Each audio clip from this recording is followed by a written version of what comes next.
لیکن بعد میں جو یہ فرض کر لینا کہ امریکہ نے بھٹو کو مروایا، یہ میں بات سبسکرائب نہیں کر سکتا، کیونکہ یہ تو کوئی بھی نہیں جانتا، سچی بات یہ ہے۔ اور کئی چیزیں ہو سکتی ہیں، اس میں بھی پاکستان کی سیاست بھی شامل ہے، ضیاء الحق کا آ جانا بھی شامل ہے، بہت سی باتیں ہیں۔ لیکن اب آتے ہیں آپ کی موجودہ صورت کو، آپ نے جو کہا نا، تو وہ یہ ہے کہ جس طرح امریکہ کی پالیسیاں ہیں آج 9/11 کے بعد کی، اس میں رجیم چینج ایک مسلمہ ان کی ڈاکٹرن ہے یہ،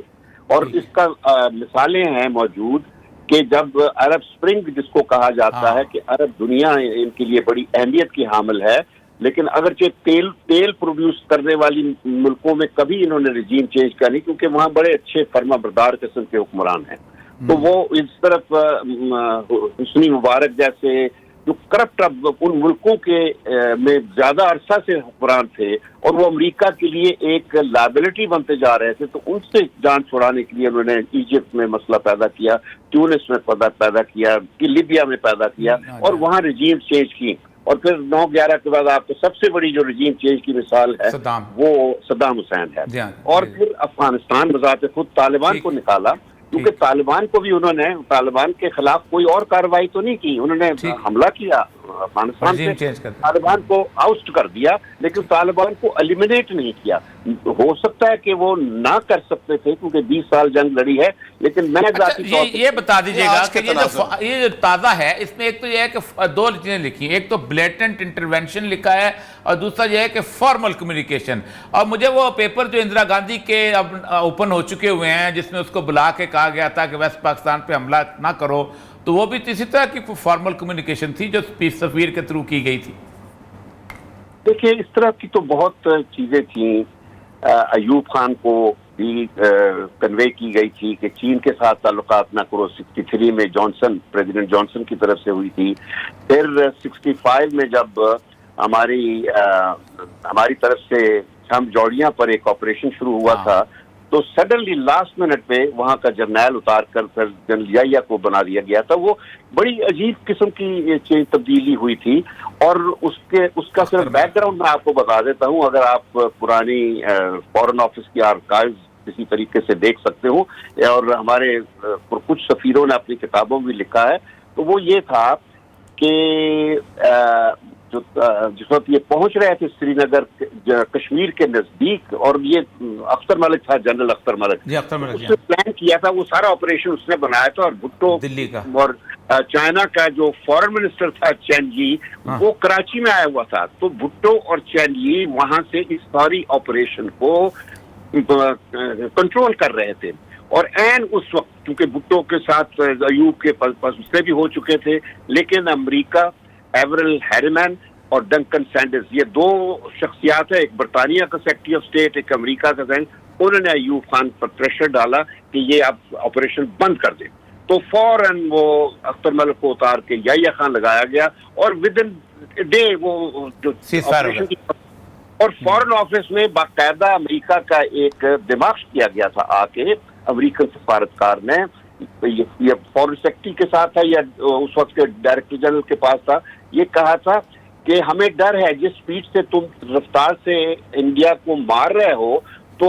ود ان 10 days شاید آپ تو دلی پہنچ جائیں گے، تو ہمیں یہ بات بالکل پسند نہیں، آپ ختم کر دیں اس آپریشن کو۔ تو یہ دھمکیاں، اس قسم کے مطالبے، یہ ایک روایت ہے ہماری۔ اور لیکن یہ تازہ بات ہے شمشاد صاحب، جو ابھی جو ڈسکشن آ رہا ہوں، میری بات سنیے، میں ادھر آ رہا ہوں، میں کہہ رہا ہوں یہ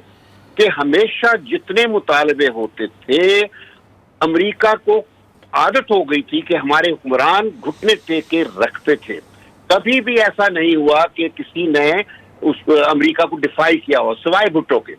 بھٹو کے بعد اب پہلی دفعہ یہ ہوا ہے، اب مجھے نہیں اس کی نوعیت پتا کہ کیا ہے، کیونکہ میں بھی آپ ہی کی طرح ہوں، میرا کوئی تعلق نہیں نہ فارن آفس سے نہ کسی کے ساتھ، صرف اخباروں سے جو پڑھتے ہیں کہ ایک دماغ ہوا ہے، ہمارے سفیر کو بلا کر کوئی ایک میٹنگ ہوئی ہے جس میں یہ کہا گیا ہے کہ ہمیں آپ کی پالیسیوں ہمیں پسند نہیں ہے، عمران خان کی پالیسیاں، اور اب اپوزیشن جو ووٹ آف نو کانفیڈنس کر رہی ہے، تو اگر تو یہ آؤسٹ ہو جاتا ہے اس ووٹ آف کانفیڈنس، تو آپ کے ساتھ ہمارے تعلقات ٹھیک ہو جائیں گے، اور اگر نہیں ہوتا تو پھر ہم سے برا کوئی نہیں ہوگا. تو یہ ہم سے برا والی جو بات ہے یہ مجھے ابھی اچھی طرح پتا ہے کہ سی ٹی بی ٹی کے وقت بھی ہوتی تھی اور جب ہم نے ٹیسٹ کیے تھے اس وقت بھی ہوتی تھی کہ تم گندے بچے مت بنو, انڈیا نے گندی بات کر دی ہے مگر تم نہ کرنا, اگر تم نے کیا تو ہم سے برا کوئی نہیں ہوگا. تو خیر ہم نے پھر وہ کیا, اس کے بعد ان کی دھمکی کے باوجود ہم نے کیا. یہ بھی میں بتانا ضروری سمجھتا ہوں کہ اس وقت کی جو کابینہ تھی اور اس وقت کے جو وزیر اعظم وہ ریلیکٹنٹ تھے, بہت ریلیکٹنٹ تھے, ڈر رہے تھے. آدھی سے زیادہ 95% جو کابینہ تھی وہ کہا کرتی تھی وزیر اعظم کو کہ میاں صاحب نہ کرنا مر جاؤں گے. تو یہ میں آنکھوں دیکھی آپ کو حالت بتا رہا ہوں, یہ کوئی سیکرٹ نہیں ہے جو میں کہہ رہا ہوں. لیکن یہ تھا کہ فائنلی ہم نے we did what we had to do in our own national interest, اور اس میں میں کہوں گا کہ فوج کا اور فارن آفس کا بہت ہاتھ تھا کہ ٹیسٹ کروائے اس وقت. جائے گا اس وقت کے پرائم منسٹر کو, کیونکہ فائنل فیصلہ انہی نے کرنا تھا, وہ تاریخ میں ان کا ضرور فیصلہ کریڈٹ جانا چاہیے. اچھا اب میں کہتا ہوں یہ جو موجودہ مراسلہ کہہ لیجئے کچھ بھی ہے, دیکھیں سازش جو کو لفظ استعمال ہو رہا ہے نا, میں پرسنلی کبھی اس کو نہیں کرتا. جس طرح میں نے کہا نا کہ یہ جو سوورن پاورز ہوتی ہیں نا, یہ ان کا سوورن حق ہے, وہ طاقت استعمال کرتی ہیں لوگوں کو دھمکانے کے لیے. جو دب گیا تو صحیح, جو نہیں دبا تو اس پہ پھر وہ چڑھائی کر دیتے ہیں. لیکن یہ نہیں کہ پاکستان کو وہ چڑھائی کر سکتے ہیں. پاکستان ایک نیوکلیئر طاقت ہے. البتہ یہ ضرور ہے کہ عمران خان نے جو پبلک لیول پر یہ لا کر اس کو ایک ریاکشن. اچھا شمشاد صاحب یہ بتائیے گا کہ یہ جو انہوں نے پبلک ڈومین میں لے آئے ہیں اس کو, اس خط کو, وہی اسی طرف تو وہ ذرا سا بتائیے گا کہ کیا اس کے کیا رزلٹ ہو سکتے ہیں, کیونکہ کہا بار بار بات ہے ویسے تو امریکہ اس طرح کی پاور نہیں رہ گیا, لیکن بعض لوگ کہتے ہیں کہ اس کو سیاسی طور پہ استعمال کیا جا رہا ہے اپنے پاپولیرٹی گین کے لیے. وہ پولیٹیشین کرتے ہیں, ہر کوئی کرتا ہے, ہر نواز شریف بھی آپ کہتے ہیں, لیکن مسئلہ یہ کہ پبلک ڈومین میں یہ بات آ گئی ہے, ورنہ تو پبلک ڈومین میں کوئی چیز نہیں ہوتی. دیکھیں ٹھیک ہے, جو ملک کی سلامتی کے بارے میں جس چیز کا بھی تعلق ہے, اگر خاص طور پہ کوئی دھمکی کا تعلق ہے, تو اس ہر حکمران کا, ہر حکومت کا اپنا حق ہے کہ وہ عوام تک کر لے جائے, کسی جو بھی ادارے ہیں وہاں لے جائے. اس پہ کوئی قدغن نہیں ہے, کوئی بھی ایسی وہ پابندی نہیں ہوتی. اور جو بھی عمران خان نے کیا اس کا اپنا فیصلہ ہے, میں جسٹیفائی نہیں کرتا, لیکن یہ اس نے سوچ اپنی ہے استعمال کی, اور اس کے نتیجے میں کوئی یہ نہیں, اس نے چیلنج نہیں امریکہ کو کیا کہ بھی ایک اعلان جنگ نہیں کیا. اس نے یہ کہا کہ بھی ایک غیر معمولی ایک واقعہ ایسا اندرونی طاقتوں کے ذریعے ایک باہر کی طاقت مل کے ایک میری حکومت کو گرانے کی کوشش ہو رہی ہے. اب یہ باقی تو جو انویسٹیگیشن ہوں گی یا اس مراسلے یا اس ڈاکیومنٹ کی نوعیت بتائے گی, مجھے نہیں پتا. لیکن میں کہنا یہ چاہتا ہوں کہ یہ ایک نارمل چیز ہے, امریکہ کو حق ہے اور کرتا رہتا ہے اس قسم کی باتیں, اور جس نے ڈیفائی کیا تو وہ شو کرتا ہے کہ وہ آدمی اپنی انڈیپینڈنٹ پالیسی چلنا چاہتا ہے. اس کے برعکس ہمارے حکمران جو امریکہ نے یہ اس وجہ سے بھی دھمکی دی ہے, آج تک ان کو بھٹو کے بعد عادت ہو گئی تھی کہ جو بھی ان کی آنکھ کا اشارہ دیکھ کے ہمارے حکمران وہ کر دیتے تھے جس کی امریکہ خواہش کرتا. اچھا شمشاد صاحب چلیں یہ تو ہو گیا کہ ایک ڈیفائی کر دیا, عمران خان صاحب کھڑے ہو گئے, واٹ نیکسٹ؟ اب آگے کیا نظر آ رہا ہے پاکستان اور امریکہ کے تعلقات کے حوالے سے؟ آج یہ بتائیے گا کہ جو ہم اس وقت چائنا رشیا کا جو ایشو ہے, کیونکہ اگر ہم اس وقت اس طرف آتے ہیں امریکہ کو کر لیتے ہیں, رجیم چینج ہو جاتی ہے, تو ہم تو ریجنل سپورٹ سے بھی نکل جائیں گے پھر. ایسی بات نہیں ہے. اچھا جو سفارت کاری کے حوالے سے میں ایک چیز کہنا چاہوں گا کہ جو کچھ آپ کو دکھائی دے رہا ہوتا ہے نا وہ حقیقت نہیں ہوتی ہے. ٹھیک ہے, صحیح, یہ بات تو ٹھیک ہے, یہ بات تو ٹھیک ہے. اور جو کچھ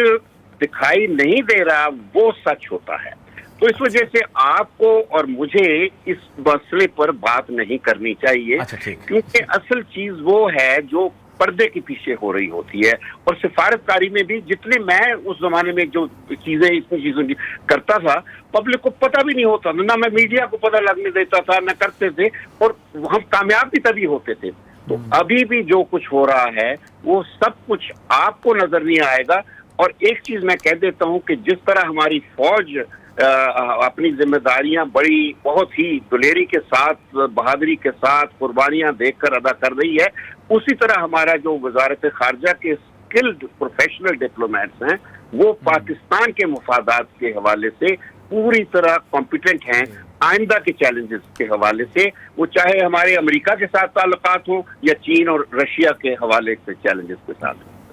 بہت شکریہ جی شمشاد احمد خان صاحب, بڑی تفصیل سے جو چیز نظر آ رہی ہے وہ نہیں ہے, جو نظر نہیں آ رہی وہ ہے. ڈیفینڈ کر دیا, چلے اچھی بات ہے. لیکن اصل مسئلہ یہ ہے کہ بنیادی طور پر میں آپ سے کہا نا کہ اصل اب جو, کیونکہ یہ جو سپریم کورٹ میں جو بحث شروع ہونی ہے نا, وہ بحث اس پہ ہونی ہے. کیونکہ ایک بات آپ کو عثمان صاحب یاد رکھیں, نہیں بحث ہونی بھی ہے کہ نہیں ہے, اگر تو یہ قومی سلامتی کا مسئلہ ہے. ان کیمرہ آج فواد چودھری صاحب نے کہا جی نہ چھیڑیں. نہیں یہی میں کہہ رہا ہوں. اسی لیے آپ کو پتہ ہے نون لیگ پیچھے ہٹ گئی ہے. آپ کو پتہ ہے اس وقت صرف پیپل پارٹی گئی ہوئی ہے. اچھا ہاں, نون لیگ کو اندازہ ہو گیا ہے کہ ہم زرداری کے ٹریپ میں آ کے ہم نے جو اثر کے وقت روزہ کھولا ہے یہ ہم نے غلط کر لیا. آج بلکہ انہوں نے بیان دلوایا ہے, نواز شریف نے سے انہوں نے بیان وہ چلا رہے ہیں کہ ہم پیپل پارٹی کو اکیلا نہیں چھوڑیں گے. اس کا مطلب کہ اکیلا چھوڑ دیا تھا آپ نے. دیکھیں نا سپریم کورٹ میں تو پیپل پارٹی گئی ہوئی ہے, کیونکہ کہتے ہیں کہ ہم کہتے تھے کہ یہ ہوگا, ہماری آپ نہیں مانتے تھے, ہم کہتے کہ 5 سال پورے کرنے دو تاکہ ایک دفعہ جان چھوٹ جائے.